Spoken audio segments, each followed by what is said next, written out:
तो दोस्तों जैसे कि मैंने पिछली वीडियो में आपको बताया था, जो 2023 का साल है वो भारतीय स्पेस एजेंसी का साल है, जो पूरी दुनिया को गगनयान, आदित्य L1 और चंद्रयान जैसे 3 उपहार देगा। इन तीनों मिशन के सक्सेसफुल होने के बाद भारत दुनिया की उभरती हुई स्पेस पावर के रूप में सामने आएगा। अगर दोस्तों एक और मिशन अगर भारत स्पेस के क्षेत्र में पूरा कर लेता है तो भारत दूसरे नंबर का देश होगा जिसने ये उपलब्धि हासिल की होगी, वह रीयूजेबल लॉन्चिंग व्हीकल को सक्सेसफुली टेस्ट करना। अगर भारत इस मिशन में सफलता पा लेता है तो भारत अमेरिका के बाद दूसरा ऐसा देश होगा जिसने रीयूजेबल लॉन्चिंग व्हीकल का सक्सेसफुली टेस्ट किया है। पर दोस्तों ये कोई आज का प्लान नहीं है जो कुछ ही महीने पहले लाया गया हो, बल्कि इस प्लान की शुरुआत भारत ने 2007 में ही कर दी थी और दोस्तों 2016 में भारत को इस क्षेत्र में सफलता मिल भी गई थी। इस मिशन के अंडर कई फैक्टर की टेस्टिंग की गई थी, जैसे hypersonic flight testing, auto landing testing and scramjet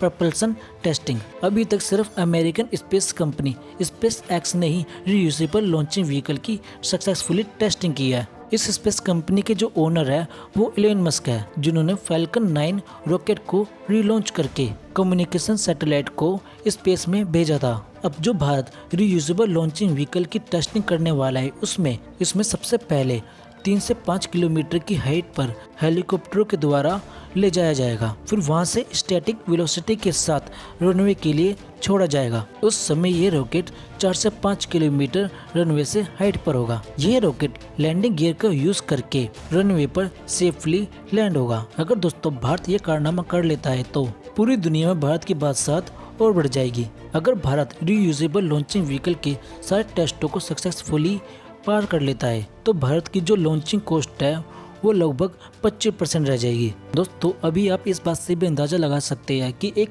kilo के पेलोड को भी अगर अंतरिक्ष में भेजा जाता है तो $20,000 पर किलोग्राम का खर्चा आता है। इस व्हीकल के सक्सेसफुल होने के बाद ये खर्चा घटकर लगभग $5,000 रह जाएगा, यानी जो लॉन्चिंग कॉस्ट है वो 75% डाउन हो जाएगी। इस तकनीक के सक्सेसफुल होने के बाद ये भारत के लिए बहुत बड़ी अचीवमेंट होगी और पूरी दुनिया भारत की ओर नतमस्तक होगी। साथ में अपनी सैटेलाइट को लॉन्च करने के लिए भी वे सिर्फ भारतीय स्पेस एजेंसी इसरो से ही संपर्क करेगी, जो भारत के स्पेस के व्यापार को कई गुना बढ़ा देगा। इस समय इसरो 2 तरह के लॉन्चिंग व्हीकल का यूज करता है सैटेलाइट को अंतरिक्ष में भेजने के लिए, जो कि लो अर्थ ऑर्बिट में जाती है, जिसमें पहली है PSLV यानी पोलर सैटेलाइट लॉन्चिंग व्हीकल और दूसरे लॉन्चिंग व्हीकल का नाम है GSLV यानी geo synchronise launching vehicle. Bharat space के क्षेत्र में और भी अच्छा कर सकता है अगर भारत का बजट बढ़ जाए। हमारे वैज्ञानिक कम लागत में ऐसे कारनामे करते हैं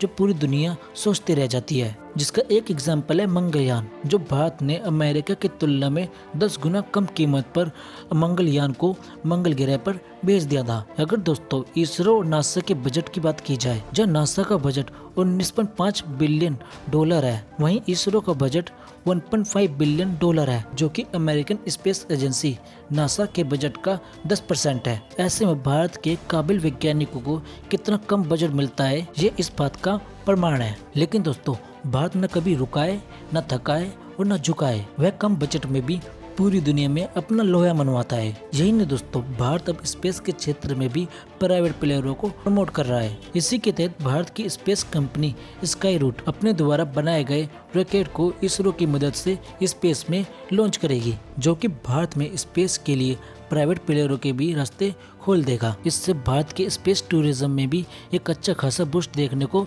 मिलेगा। हालांकि दोस्तों आप इस पूरी रिपोर्ट के बारे में क्या सोचते हो नीचे कमेंट बॉक्स में लिखें और दोस्तों इसी तरीके की बात की गहरी बात जानने के लिए चैनल को सब्सक्राइब करें। मिलते हैं अगली वीडियो में नए टॉपिक के साथ। जय हिंद, वंदे मातरम।